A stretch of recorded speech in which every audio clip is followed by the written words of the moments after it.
J'essaye de réfléchir 2 ou 3. C'est Breath of the Wild.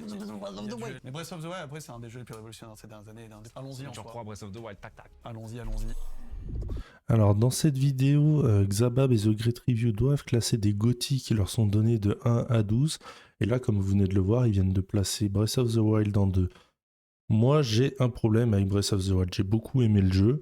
J'ai trouvé l'open world extraordinaire. Personnellement, je suis pas fan des open world et pourtant, j'ai adoré celui de Breath of the Wild.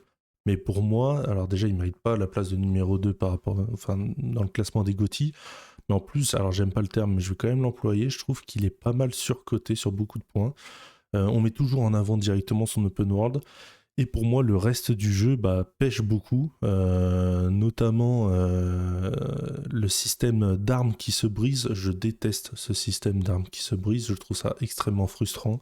Quand tu trouves une arme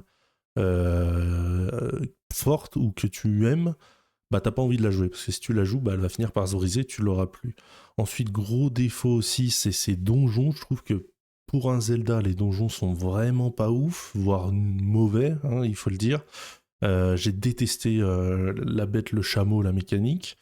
Les boss sont pas du tout charismatiques. Le bestiaire est globalement assez ridicule. Donc pour moi, c'est un très bon jeu qui a un open world extraordinaire, mais c'est globalement pas tout ce qu'il a, mais c'est son gros point fort et le reste ne suit pas malheureusement.